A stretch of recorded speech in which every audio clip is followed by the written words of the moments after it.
Isso, então, a programação do segundo dia da Escola de Prosódia. Tenho o prazer de apresentar o professor Dr. Valdemar Ferreira Neto. O professor tem graduação em Letras Português pela Universidade de São Paulo, mestrado em Linguística, um trabalho sobre fonologia da língua portuguesa na fronteira Brasil-Paraguai, também pela Universidade de São Paulo, doutorado em Linguística na área de Educação Escolar Indígena Guarani pela Universidade de São Paulo, e livre docência sobre a prosódia da língua portuguesa na Universidade de São Paulo. Atualmente é professor doutor da universidade, tem experiência na área de linguística com ênfase em fonologia, atuando principalmente em pesquisas em ensino em prosódia e fonética da língua portuguesa, inserção da escrita em sociedades com predomínio de tradição oral. Então, para todos nós, professor, é um grande prazer recebê-lo.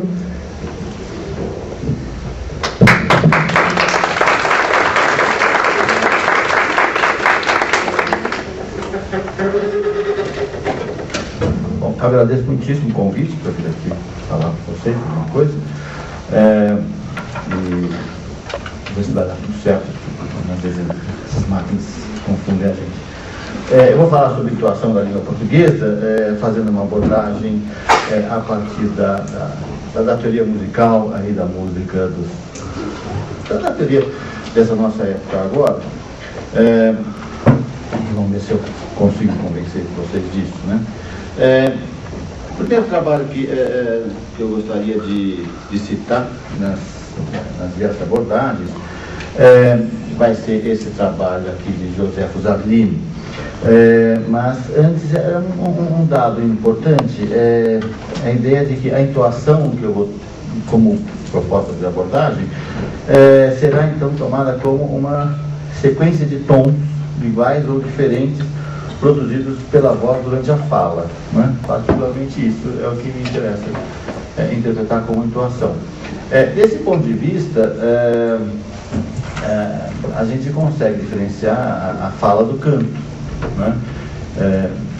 Na medida em que o canto, a melodia, também é uma intuação, né? Quer dizer, também é uma sequência de tons produzidos pela voz em um determinado momento. Não é o caso da fala especificamente, embora possa ter uma letra ali, mas não é exatamente a mesma coisa, embora esteja baseada nos mesmos princípios.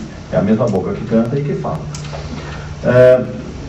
Mas, para essa abordagem, é minha intenção encontrar esses pontos comuns entre a voz que canta, né, quando a gente usa para cantar e quando a gente usa para falar, né? Só um detalhe, eu estou usando o termo intuação, sem o N, né? Quer dizer, eu entendo que entonação, ela vai aparecer bastante, né? Quer dizer, tem uma tradição nessa discussão de gente que põe entonação, né? Eu uso intuação na medida que parece que o termo é tom, né? Esse N já caiu lá no português arcaico, não há razão para mantê-lo agora, né? Então, essa é uma questão aí, só que não tem nenhuma importância. Agora, o que é interessante no trabalho de Zarlino, ele é um renascentista italiano, o texto é italiano. Ele foi publicado em 1571 e tem uma característica interessante. Quer dizer, o estudo das escalas musicais já tinha sido desenvolvido desde os tempos dos gregos, né?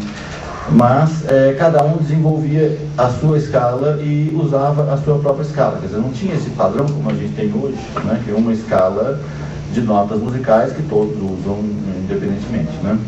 Ela é padrão para todos. Não, as pessoas tinham a liberdade de fazer seus instrumentos e produzi-los com os padrões sonoros que eles achassem mais interessantes e mais provenientes. Não havia essa proposta de unificação desse padrão de escala, né? Uma primeira tentativa ocorre com Zarlino, né? Em 1571, e que ele escreve o texto chamado Demonstrações Harmônicas, né? Em italiano, ele era um renascentista e tinha essa preocupação. A proposta dele foi de criar uma escala, estabelecer uma escala baseada nas terças, ao contrário do que se fazia antes, que era, não sei se todo mundo conhece um pouco de música, sabe o que é terça, não sabe? Mas a proposta sempre, desde Pitágoras, era que uma sequência de quintas, então de Sol para Dó, Sol, Dó, Sol, Dó, Sol, Dó. O que se fazia basicamente era dividindo uma corda em metades, né? E depois conseguia encontrar a composição completa dos harmônicos, mas a composição da escala era feita pelas quintas. Então você vai montando quintas, né? Então Sol, Dó, Ré, Lá, né? E aí vai seguindo o conjunto de quintas. E o Jardim fez uma outra coisa, ele usou um outro princípio que hoje parece sem nenhum mistério, mas no Renascimento tinha, que é o princípio das terças. Ele montou escalas por terças, né? Então ele fez, a partir de um acorde maior, pegando os primeiros harmônicos da sequência harmônica, Dó, Mi, Sol, por exemplo, ele vai pegar Dó, Mi, Sol, Sol, Si, Ré, Fá, Lá, Dó, e aí monta a escala completa. E isso pode ser uma coisa muito simples, né? Todo mundo faz isso. Todo mundo pode fazer isso, né? Depois que ele já fez, né? Todo mundo consegue fazer. Mas, no fim da história, ele montou o Dó, Ré, Mi, Fá, Sol, Lá, Si, Dó, mais ou menos do jeito que a gente conhece hoje. Não era igualzinho, mas era mais ou menos do jeito que a gente usa hoje. E acrescentou uma nota na escala, né? Que não era utilizada porque ela criava um intervalo desagradável, que é o Si, né? Parece estranho, né, pensar no Si, mas não tinha Si, ele nem tem. É interessante, se vocês ver a escala aí, né? Aqui, eu não vou saber usar aqui, ele nem tem letra, né? Ele nem usa letra do Si. Lá, Si, Dó, Ré, Mi, Fá, né? Ele ainda não tinha uma letra. Depois vai usar o B, quer dizer, está bem na posição do B, mas ele não usa o B nesse primeiro momento, né? Isso aí vai ser utilizado posteriormente. E ele estabelece então o Si para a escala. E com base nas terças, ele monta o Si, o Fá, e estabelece dentro da escala um intervalo que era proibido, né? Durante toda a Idade Média, sobretudo na música eclesiástica, que era chamado diábolos em música, né? Quer dizer, um intervalo de sétima menor, chamado, de quinta menor, chamado trítono, né? E era dado como o diábolos em música, né? Eles encontram uma discussão bastante interessante sobre isso ali no trabalho do Fluminenses, né? Então, ele discute bastante essa questão dessas escalas de Zalim. O diábolos em música. E aparece esse Si, né? Que faz um intervalo na mesma escala, isso é importante, mesmo na mesma melodia, com o Fá, criando um comportamento desagradável. Mas, simultaneamente, como o Si faz parte da terça linha de Sol, Sol, Si, Ré, ele forma um acorde maior e que se junta, então, com o Fá, e formando o que a gente chama hoje de Sol 7. Quer dizer, isso aí aparece como uma primeira formalização ali no Renascimento. Um acorde desse tipo, que a gente chama de acorde dominante da escala, todo mundo toca, qualquer um que toca violão, a primeira coisa que aprende é fazer um Sol com sétima, né? Um Dó maior, um Sol com sétima, uma coisa assim. Acho que tem muita gente que aprende isso e fica nisso, né? Não sai mais disso, vai pegar um serenô, vai cantar uma coisa nesse sentido. Pois é, tem muito lá do Renascimento. E esse acorde insere uma nova concepção na música. Parece que não há nada, mas o ciclo do vai inserir uma concepção ali na música de que a própria harmonia volta para dentro de si mesma, quer dizer, uma escala que olha o tempo inteiro para dentro dela mesma. É uma escala que se resolve em si mesma e cria uma sensação durante a execução da melodia, uma sensação de ponto de retorno, né? Constantemente você achar um centro tonal, que aí no caso é um Dó. Estou pensando numa escala de Dó, né? Que é o exemplo que o Zarlino dá em toda a sua discussão, né? E ele então estabelece essa sequência, fazendo um acorde, um trítono que se resolve dentro do acorde de Sol, que se resolve num acorde de Dó, que é a fundamental daquela escala, né? Então o Dó, Ré, Mi, Fá, Sol, Lá, Si, Dó acaba olhando o tempo inteiro para dentro de si mesmo. Isso aí dá um aspecto Depois ainda tem uns ajustes que vão acontecer posteriormente, mas é a partir desse tipo de composição que a música ocidental começa a ter esse aspecto de música ocidental, né? E que vai gerar uma primeira diferença entre o que é um modo tonal, né? A música tonal e a música modal, né?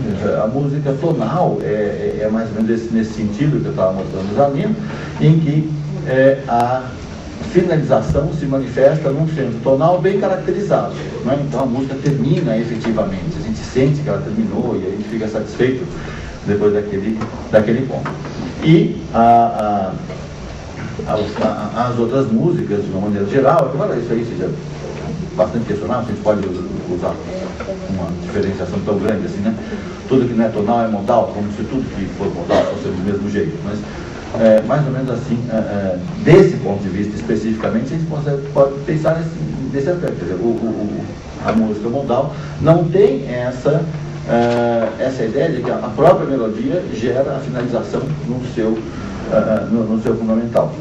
Como é um ciclo de quintas constante, que normalmente se manifesta, a tendência é que a música se resolva proveniente de uma outra escala tonal, né? Mas ela não se resolve, né? Quer dizer, de uma certa maneira, o Zarlino dá conta disso, e ele chama a atenção, dentro dos diferentes modos, aí que é uma coisa curiosa, ele, dentro desses diferentes modos, ele chama a atenção também para o modo plagal, usando a escala que ele mesmo havia elaborado ali, a partir daquele conjunto de textos. O modo plagal, que já era um dos modos lá salientados pelos gregos, que já havia sido discutido lá, mas ele chama a atenção e ele apresenta de uma maneira geral essa discussão. Veja, o que é interessante é que ele coloca o Dó, aí nesse caso, no modo plagal, no centro, né? No centro. Então, a resolução, veja, naquela outra escala que a gente estava vendo antes essa aqui, o Dó está na ponta, né? Na ponta mais grave, então vai se resolver para o tom mais grave. Na escala que ele estabelece ali como plagal, o Dó está no centro, né? Então, o que a gente tem é um olhar ainda mais introspectivo para dentro da própria escala, né? Quer dizer, a escala plagal. Ou seja, uma música plagal, né? Uma composição, uma melodia plagal, vai ter como resolução um tom central, né? Diferente daquela que a gente via, que era um tom descendente e grave, né? Então, uma melodia no modo plagal vai ficar oscilando em torno de um centro tonal, vai se caracterizar um centro tonal, mas esse centro vai estar exatamente no centro das frequências que são utilizadas. Para ter mais ou menos uma ideia, aqui. Eu peguei duas músicas, um fandango paulista lá do 54 e uma música Caivá, para ter mais ou menos uma diferença de como é que isso aí se manifesta nas formas musicais. Então, numa música tonal, em modo autêntico, o modo autêntico seria a contraposição do modo plagal, nesse caso, né? O modo autêntico, então, tem a solução num tom grave, né? Então, veja, isso aí é o tom médio, mas não num tom médio nessa música, começa no mesmo ponto e vai fazendo por frequências acumuladas, e ele vai se resolver lá em cima, né? O tom médio vai encontrar uma média lá em cima e a melodia, você vai ter o seu centro tonal lá embaixo, quer dizer, ela vai terminar a melodia essa linha azul, o tom médio é a linha vermelha, né? O centro tonal vai se resolver num tom grave e a melodia vai ocorrer em torno, para cima desse tom médio e vai se resolver abaixo dele, né? Então vai ter um princípio bem caracterizado. Enquanto a música no modo plagal vai ter o tom médio, que vai se confundir com o centro tonal, e a melodia ocorre em torno desse tom médio e se resolve ali no mesmo ponto do tom médio. Então vejam, é uma diferença. A finalização ocorre no retorno ao tom central, enquanto que no modo autêntico, a finalização vai para o tom grave.